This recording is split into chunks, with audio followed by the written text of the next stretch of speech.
My name is Chloe, and I was 32 the day my family decided my life's work was theirs for the taking. I own a successful bakery in a coastal Oregon town. My days are built on precision, designing and creating luxurious, multi-tiered wedding cakes. In my line of work, if your foundation is off by even a fraction of an inch, the whole structure eventually collapses. I just wish I had applied that same logic to my family sooner. For years, my biggest weakness was trying to please them. So, for my parents' 40th wedding anniversary, I closed my doors to the public and paid entirely out of pocket to host a lavish banquet right in the main hall of my bakery. I wanted everything to be perfect. My mother, Barbara, stood near the champagne tower that evening, smiling at the guests and repeating her favorite mantra: "You have to sacrifice everything for family."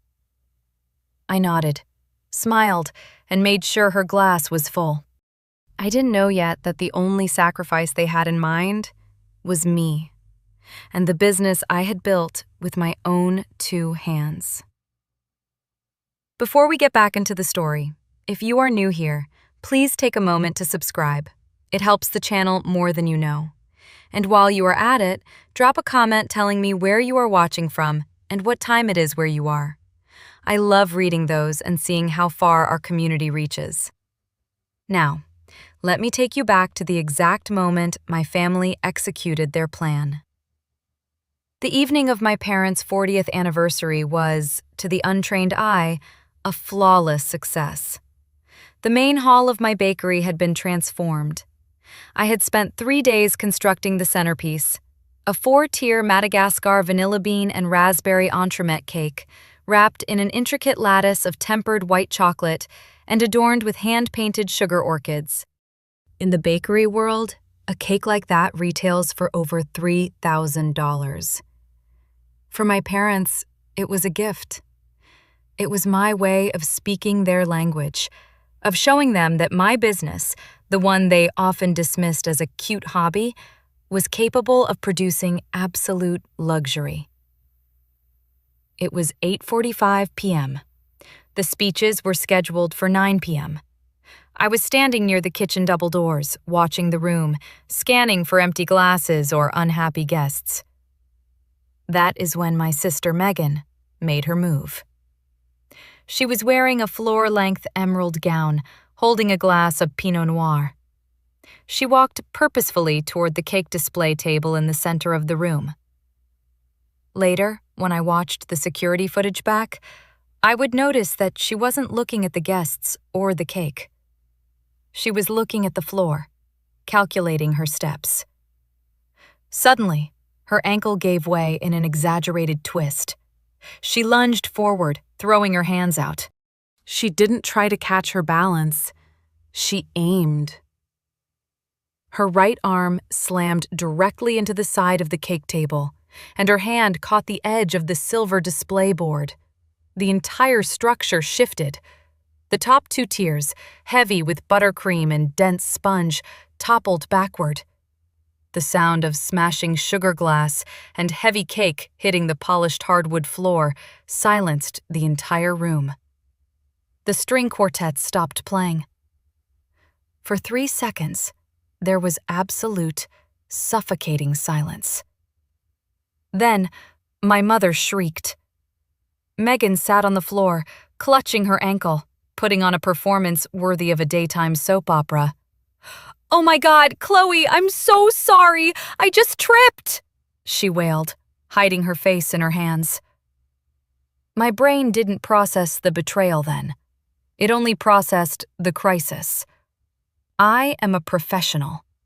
When a foundation cracks, you don't stand there and cry. You fix it.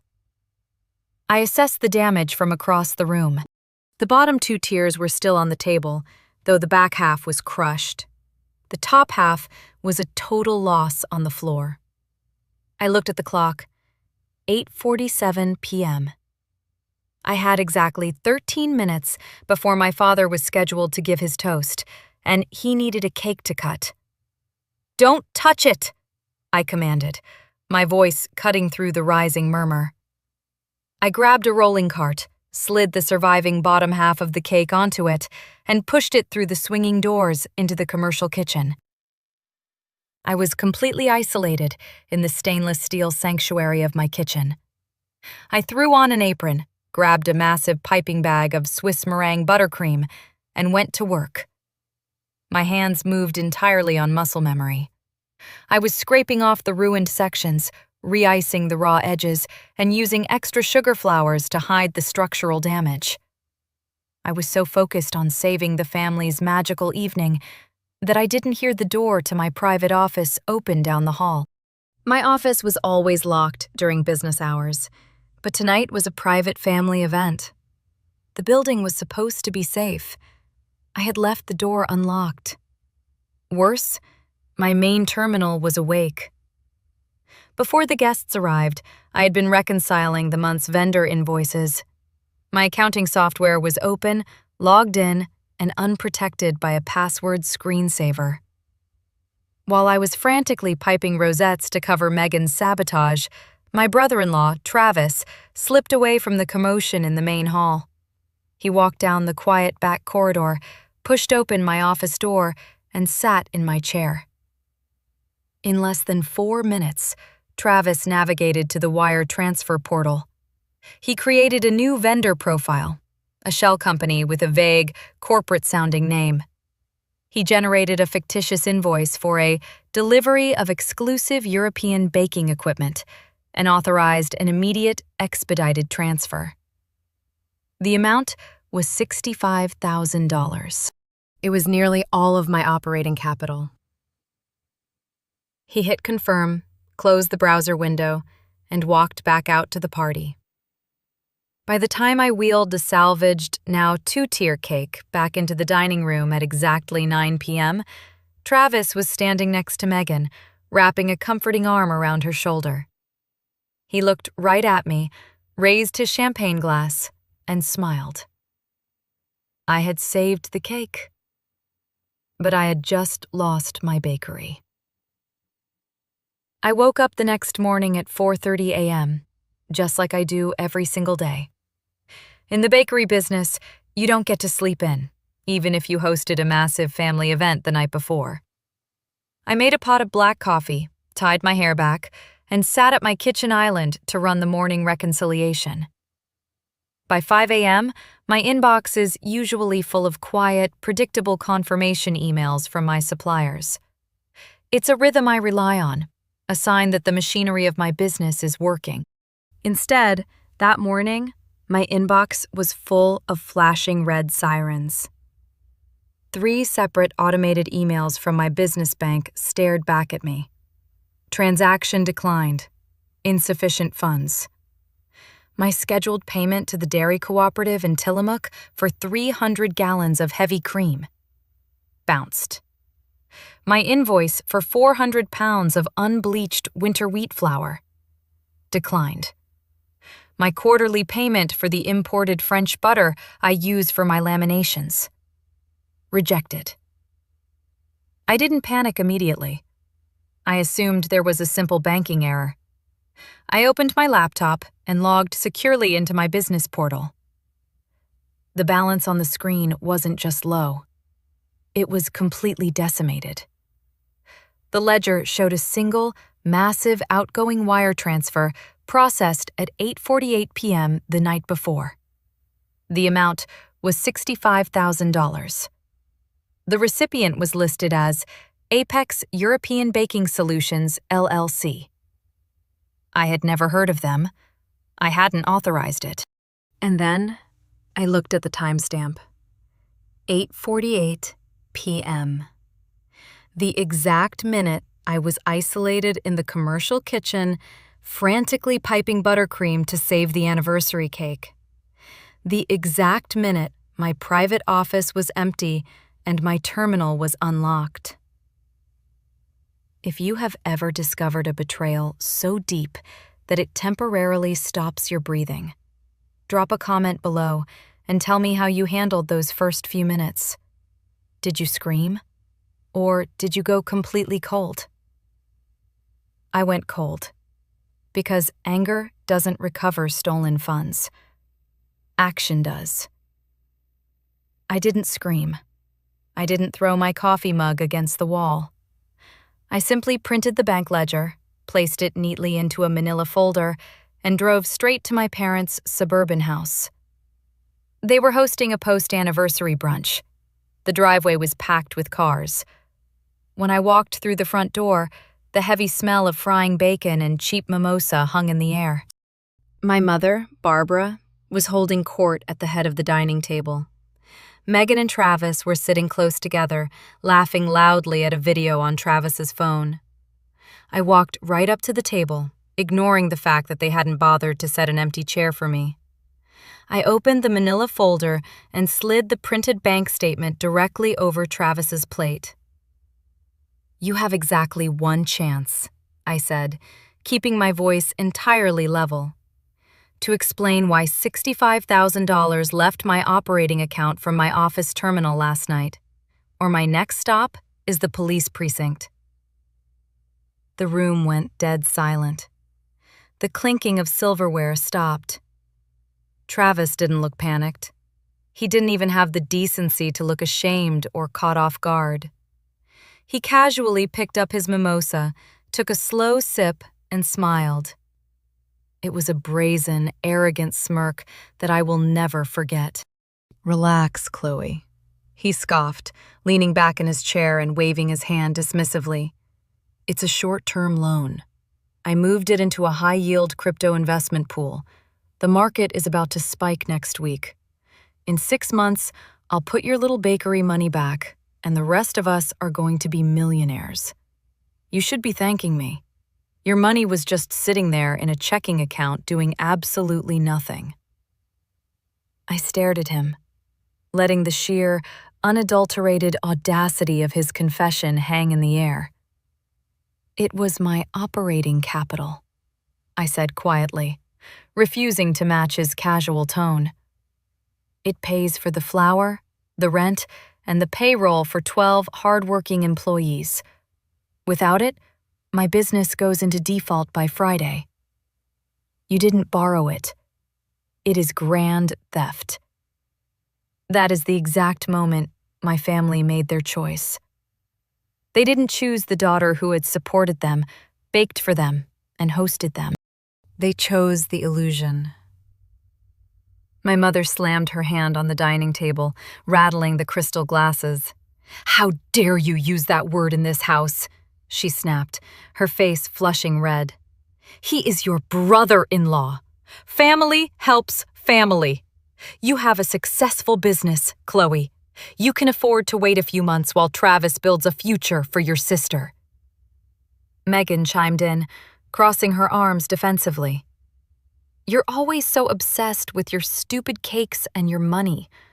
Travis is an entrepreneur. He just needed seed money. You're just jealous because he's going to make more in a single month than you make in an entire year." "I'm not jealous, Megan," I replied, my voice dropping an octave to a whisper. "I'm bankrupt. If the money isn't back in my account by tomorrow morning, I am filing a police report." My mother stood up, towering over her brunch plate. "If you call the police on your own family over money, you are no daughter of mine," she said, pointing a trembling finger toward the front door. "You are selfish, cold, and calculating. You would rather see your sister's husband in a jail cell than share your wealth. Get out of my house, and don't come back until you are ready to apologize and act like a real family." I didn't argue. When people tell you exactly what they value, you should listen. I picked up my folder and walked out, officially disowned. They thought I would break. They didn't realize I was just going to gather better receipts. When you are disowned by your own family, the world does not stop spinning so you can grieve. The sun still comes up, the ovens still need to be fired to 400 degrees, and the suppliers still expect their money. I drove away from my parents' house that Sunday morning with terrifying clarity. They had drawn their line in the sand, and I was standing on the other side of it, completely alone. But I was not broken. I was focused. The first 48 hours were about survival. I liquidated my savings, sold my SUV, and took out a high-interest line of credit just to cover the bounced checks. I made sure my dairy farmers, flour mills, and employees were paid. Not a single person in my kitchen knew how close we had come to the edge.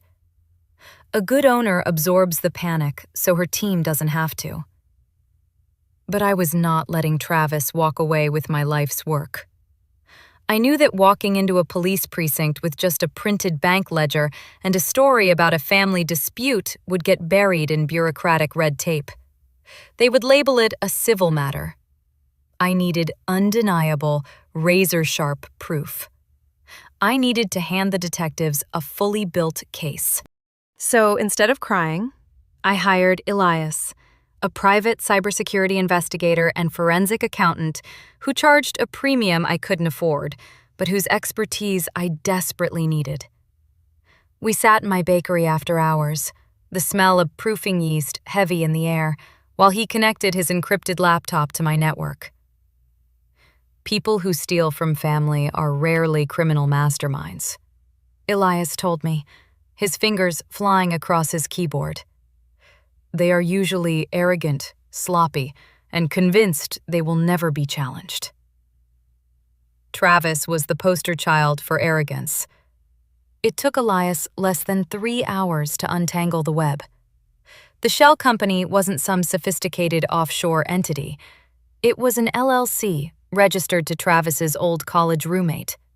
From there, the $65,000 had immediately fractured. Travis's grand story about a high-yield crypto investment pool? A complete fabrication. He dumped about $15,000 into a sketchy altcoin platform, but it was a known pyramid scheme that had frozen all user withdrawals 2 days prior. That money was vaporized instantly. But the remaining $50,000 didn't go to crypto. Elias pulled up the digital receipts.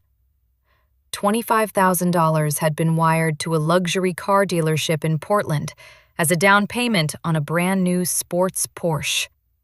Another $12,000 was spent at an exclusive boutique jeweler on a diamond-encrusted watch for my sister Megan. They were funding their lavish lifestyle with the sweat of my bakery. Before we continue, I want to ask you a question. Have you ever caught someone in a massive lie using nothing but a paper trail and a little bit of technology? If you have, tell me your story in the comments. There is nothing quite as satisfying as watching the truth unfold on a glowing screen. Elias leaned back in his chair. We have the financial trail, Chloe. This is solid.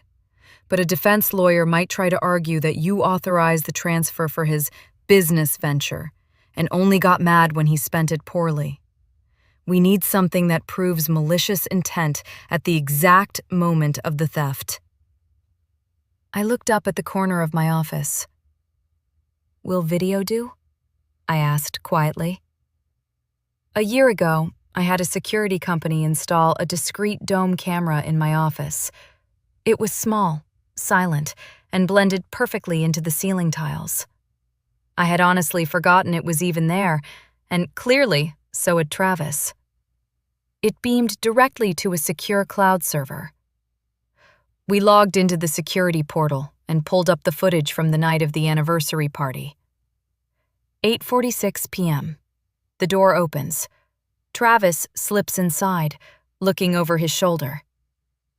We watched in crystal clear 1080p high definition as my brother-in-law sat at my desk. He wasn't panicked. He was smiling.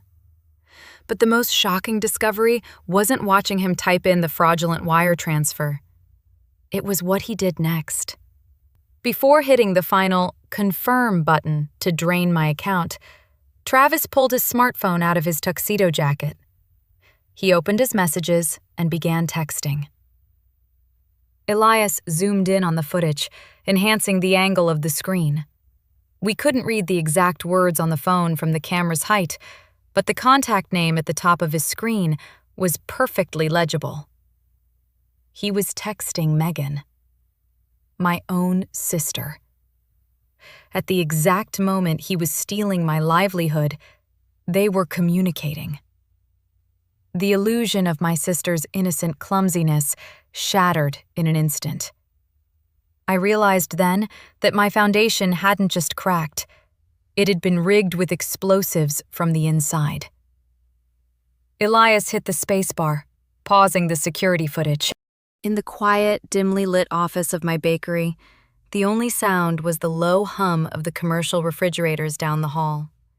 We sat in silence, staring at the frozen frame on his enhanced monitor. The resolution was sharp enough to read the bold, black text message Travis had just typed out on his glowing smartphone screen. The recipient at the top read, Megan. The message read, "It's done. Get her out of the kitchen."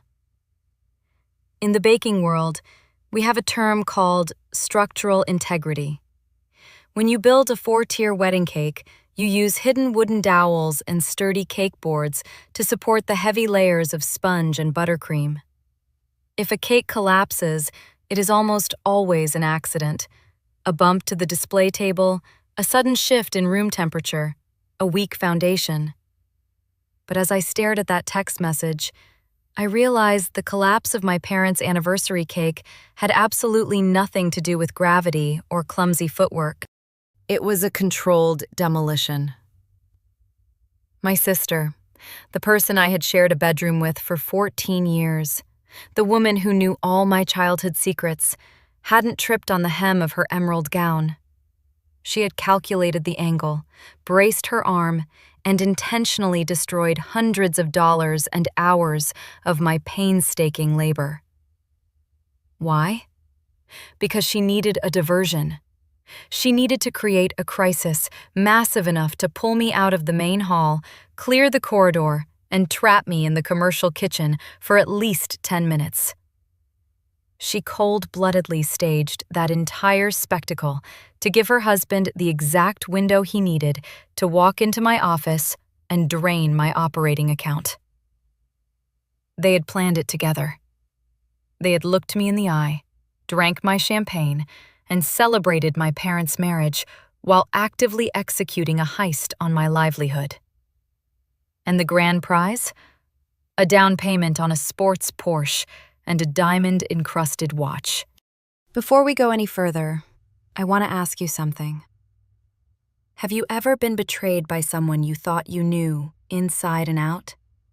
Not a stranger or a distant colleague, but someone whose blood runs in your own veins? Tell me how you handled that realization in the comments. And if you are finding value in this story of quiet justice, please hit the like button and make sure you are subscribed.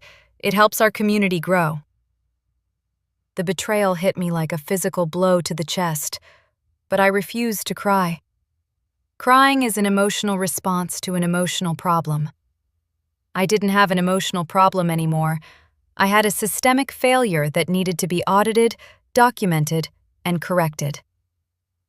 My sister and my brother-in-law had made a business decision to liquidate my bakery for their personal luxury. I decided right then and there to handle their betrayal exactly like a business transaction. "Can we print that?" I asked Elias, my voice completely steady. I don't just want a blurry screenshot. I want a high-definition, time-stamped printout of that exact frame. "Absolutely," Elias replied, his fingers already moving rapidly across his keyboard. "I'll pull the network metadata too. It will prove exactly what time the message was sent, which perfectly aligns with the wire transfer confirmation from your bank." For the next 2 days, I barely slept. I didn't bake.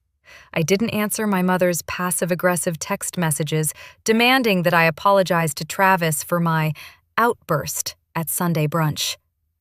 Instead, I built a dossier.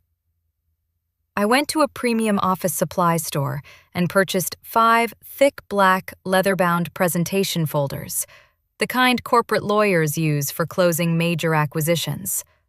Inside each folder, I meticulously arranged the architecture of their ruin. Page 1 was the bank ledger, highlighting the $65,000 outgoing wire transfer. Page 2 was the corporate registration of the Shell LLC, proving Travis was the sole hidden beneficiary. Pages 3 and 4 were the receipts Elias had expertly unearthed. The $25,000 down payment to the Portland luxury car dealership, and the $12,000 invoice from the boutique jeweler for Megan's watch. And finally, the anchor piece. The last page was the time-stamped, high-definition photograph of Travis's phone screen, displaying the damning text message to my sister. Everything was documented. Everything was undeniable. There was no room for gaslighting, no room for my mother's toxic excuses about short-term family loans, and no room for Megan to play the innocent victim. I had the facts, and facts do not negotiate. With the folders assembled and locked in my safe, I picked up my cell phone. It was time to set the stage. I dialed my mother's number. She answered on the third ring, her tone dripping with icy condescension. "Have you finally realized how incredibly selfish you've been acting, Chloe?" she asked. I forced my voice to sound small, defeated, and compliant. "Yes, Mom," I said softly. "You were right. Family is everything. I overreacted, and I want to make things right. I'd like to invite the whole family, you, Dad, Megan, and Travis, to a reconciliation dinner this Friday. At the Belvedere. My treat. I just want us to put this behind us." "Well, it's about time," she huffed, victorious. "We will be there at 7, and I expect a sincere apology to Travis." "You'll get exactly what's coming to him," I replied quietly, and hung up the phone. The trap was set, and they were walking right into it. The Belvedere is the kind of restaurant where they sweep the invisible crumbs off the white linen tablecloths between every course. It is quiet, aggressively expensive, and entirely illuminated by low-hanging crystal chandeliers. I didn't choose it for the menu. I chose it because it was an open public space filled with the town's most influential people, doctors, lawyers, and local politicians. It was exactly the kind of place where my mother, Barbara, cared most about keeping up appearances. I arrived 30 minutes early to secure our reservation. I chose a large round table right in the center of the main dining room. I didn't want a private, secluded booth. I wanted an audience. I laid my black leather presentation folders carefully on the empty seat beside me. At exactly 7 o'clock, the hostess led my family to the table. They walked in with their heads held high, radiating a smug, victorious energy that practically choked the air around them. My mother took the seat directly across from me, smoothing her expensive silk blouse. My father sat quietly beside her, looking uncomfortable but compliant, as always. Then came Megan and Travis. I almost had to laugh when I saw Travis's left wrist. He had the sheer, unadulterated audacity to wear the massive, diamond-encrusted boutique watch that my flour and butter money had just paid for. "Well," my mother said, signaling the waiter for a wine list before even saying hello to me. "I am glad you finally came to your senses, Chloe. It takes a big person to admit when they are wrong. Travis has been very gracious, and he is willing to accept your apology." Travis leaned back in his velvet chair, flashing that same brazen smirk he'd worn at Sunday brunch. "Water under the bridge, Chloe," he said smoothly. "We're family, Sometimes emotions just run high. I'll take a bottle of the vintage Dom Perignon, he added, turning to the waiter who had just approached. My sister-in-law is celebrating tonight. I looked at the waiter, giving him a polite but firm smile. Just sparkling water for the table, please. We won't be staying long enough for champagne. The waiter nodded, sensing the sudden drop in temperature, and quickly vanished. My mother's victorious smile faltered. She narrowed her eyes at me. What do you mean, we won't be staying long? You invited us here to make amends. I invited you here to give you an update on my financial situation, I said, my voice entirely level and devoid of emotion. I reached into the empty chair beside me and retrieved the 4 thick black leather folders. I slid one across the white linen to my mother, one to my father, one to Megan, and the last one directly in front of Travis. Go ahead. Open them. If you are enjoying this story of quiet justice, stay with me. You are going to want to see exactly how this ends. Have you ever had to confront a liar with undeniable proof? Tell me about the look on their face in the comments below. Travis laughed nervously, but his hands hesitated over the leather cover. My mother, however, confidently flipped hers open. Chloe, if this is another one of your dramatic ledgers. Her voice trailed off. I watched the color drain from her face in real time as she turned to page 1. The bank transfer to the Shell LLC. Page 2. The corporate registry proving Travis owned the Shell company. Page 3. The $25,000 down payment for the sports Porsche. Page 4. The $12,000 receipt for the watch currently sitting on Travis's wrist. But it was the final page that shattered the illusion completely. The high-definition, time-stamped photograph of Travis's phone screen, displaying the text message he sent to my sister. It's done. Get her out of the kitchen. Megan opened her folder a second later. She gasped, her hand flying to her mouth as she stared at the printout of her own betrayal. Travis didn't even make it past page 2. His smirk vanished, replaced by a pale, glistening panic. He looked around the crowded restaurant, suddenly very aware of the quiet diners seated at the tables nearby. Chloe, listen, he stammered, his voice dropping to a frantic whisper. We can talk about this. I can get a loan. I can pay you back. My mother slammed her folder shut, her hands trembling. But old habits die hard. Even faced with absolute, undeniable proof of grand theft and a conspiracy, she tried to protect her golden child. Chloe, put these away right now, she hissed, leaning over the table. You are making a scene. We will handle this internally, like a family.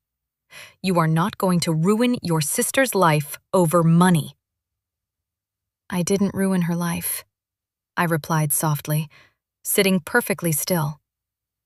She made a business decision, and I am simply closing the account. I didn't need to argue, because I wasn't the one delivering the final consequence. Before my mother could raise her voice to start screaming about forgiveness and family loyalty, a heavy silence fell over our section of the restaurant. 2 men in sharp, unassuming suits materialized from the bar area and stopped directly behind Travis's chair.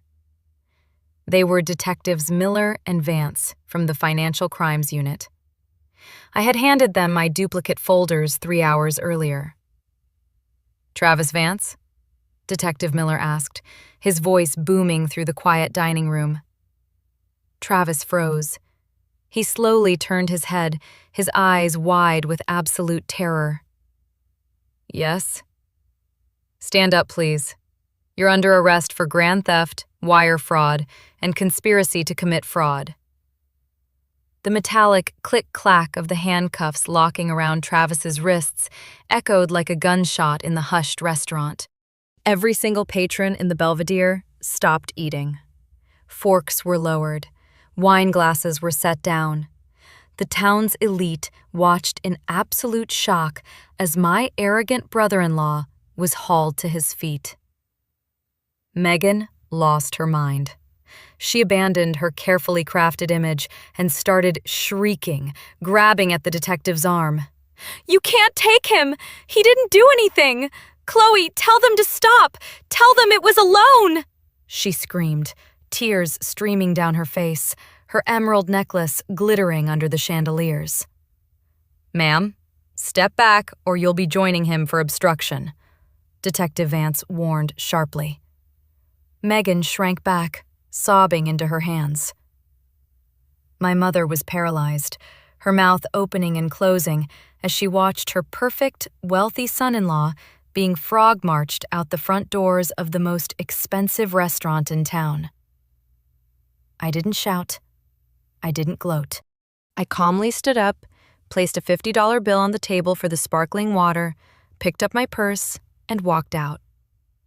I left them sitting there at the center table, surrounded by my folders, with the entire town watching their foundation crumble to dust.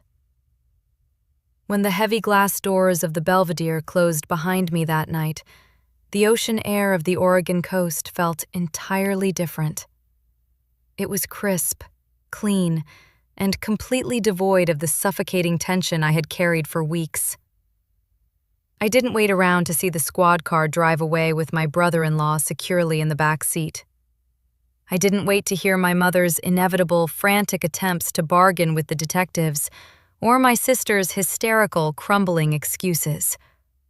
I walked to my car, drove home, and the next morning at exactly 4:30, I turned on the ovens in my commercial kitchen, just like I always do. The world kept spinning, but for the first time in my life, my foundation was entirely my own. The legal process that followed wasn't loud or dramatic. It was methodical, cold, and devastatingly efficient, exactly like the evidence I had compiled. Travis's high-priced defense attorney tried to spin the narrative, of course. He attempted to argue that the $65,000 was just a verbal family loan, a simple misunderstanding between ambitious relatives. But facts do not care about spin or charm. The high-definition time-stamped photograph of Travis texting my sister to get her out of the kitchen at the exact minute the wire transfer was initiated completely dismantled his defense. It proved premeditation. It proved malicious intent. It proved a coordinated conspiracy. Faced with an undeniable digital trail, the prosecution didn't offer a lenient plea deal. Travis was convicted of grand theft, wire fraud, and conspiracy to commit fraud. The judge didn't buy the first-time offender tears. Travis received a sentence of 3 years in a state penitentiary. But criminal justice was only half the equation. The court also ordered full financial restitution to my bakery. Every single cent of the stolen $65,000 had to be legally returned. This is where the reality of their lifestyle finally caught up with them. Travis and Megan had always projected an image of effortless wealth, but it was nothing but a fragile facade built on debt and theft. The cryptocurrency pyramid scheme had already swallowed $15,000. The luxury car dealership repossessed the sports Porsche, keeping a massive chunk of the down payment as a penalty fee. Megan had pawned the diamond-encrusted boutique watch to pay for Travis's initial legal retainer, receiving only a fraction of what it was actually worth. They had absolutely zero liquid cash left to satisfy the court's restitution order. If you are still with me, let me know in the comments if you have ever watched someone's fake, glamorous lifestyle collapse under the weight of their own lies. It is a quiet, spectacular thing to witness. Because they couldn't pay, the state moved to the next logical step. They placed a heavy legal lien on their only remaining significant asset, the massive 5-bedroom suburban house that Megan loved to brag about at every single family function. It was the crown jewel of her carefully curated social media presence, the house she used to make everyone else feel inadequate. But without Travis around to steal seed money, and with mounting legal bills and a frozen bank account, Megan couldn't even make the basic monthly mortgage payments. Within months, the bank foreclosed on the property. The beautiful, sprawling estate was seized and put up for public auction. The proceeds from the bank's auction were distributed exactly according to the law. The bank took what it was owed, and the state diverted the next $65,000 directly back into my bakery's operating account. I got every single penny back, plus the reimbursement for my legal fees and the private cybersecurity investigator. The fallout for my family was exactly what they had earned.